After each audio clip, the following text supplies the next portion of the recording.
প্রিয় পঞ্চম শ্রেণীর বন্ধুরা, এই ভিডিওটিতে আজ আমরা তোমাদের পাঠ্য কবি অশোক বিজয় রাহা রচিত মায়াতরু কবিতাটি আলোচনা করব। এই কবিতার কবি পরিচিতি আমি এই ভিডিওর ডেসক্রিপশানে দিয়ে দিলাম, তোমরা তোমাদের প্রয়োজন মতো দেখে নিও। তোমাদের এই আলোচ্য কবিতাটি কবির ভানুমতি মাঠ নামক কাব্যগ্রন্থ থেকে নেওয়া হয়েছে। এবার আসছি সরাসরি আজকের কবিতায়। মায়াতরু, অশোক বিজয় রাহা।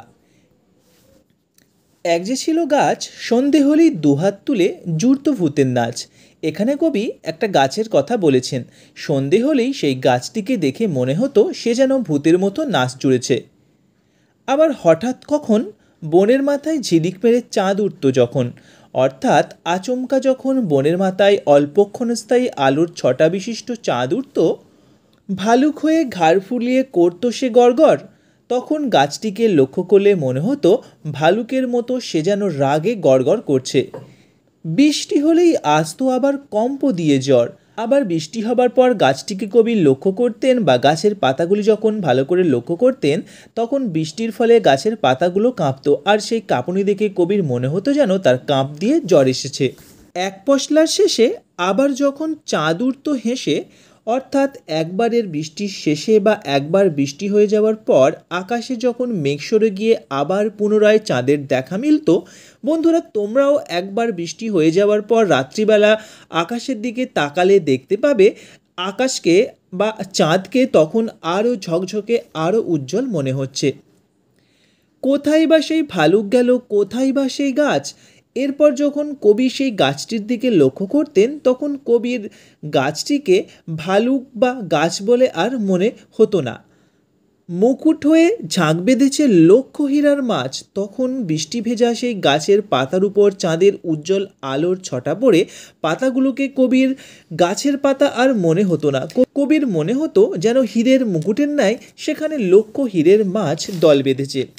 ভোরবেলাকার আবছায়াতে কাণ্ড হতো কি যে ভেবে পাইনে নিজে, অর্থাৎ ভোরবেলা মানে রাত শেষ হয়ে দিনের শুরু। এটা মনে হয় বন্ধুরা তোমরা সবাই জানো। এই ভোরবেলার আবছা আলোয় কী যে সব কাণ্ড হতো কবি নিজেই ভেবে পাননি।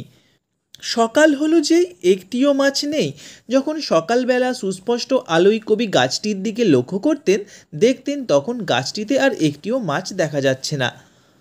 কেবল দেখি পড়ে আছে ঝিকিরমিকির আলোর রূপালি এক ঝালর। কবি তখন দেখতেন কেবলমাত্র ঝিকিরমিকির আলোর রূপালি এক ঝালর পড়ে আছে, অর্থাৎ রাত্রিবেলা ভিজে থাকা গাছের পাতাগুলিকে দেখে সকালবেলা কবির মনে হয়েছে পাতাগুলো গাছে যেন ঝলমল করে বা ঝকমক করে ঝুলছে। বন্ধুরা, এই কবিতাটি পড়ে আমরা বুঝলাম যে কবির গাছটির প্রতি এক গাঢ় ভালোবাসা পরিলক্ষিত হয়েছে। সেজন্যই কবি বিভিন্ন সময় গাছটিকে বিভিন্ন রূপে কল্পনা করেছেন, এবং কবির কল্পনায় গাছটিকে যেন মনে হয়েছে মায়াবী এক জাদু গাছ। গাছের এই রূপ পরিবর্তনের সঙ্গে কিন্তু বাস্তবের কোনো মিল নেই। এজন্যই কবি এই কবিতার নামকরণ করেছেন মায়াতরু, অর্থাৎ মায়াবী এক জাদু গাছ। বন্ধুরা, এই কবিতাটি শুনে তোমাদের কেমন লাগলো অবশ্যই আমাদের কমেন্টে জানিও।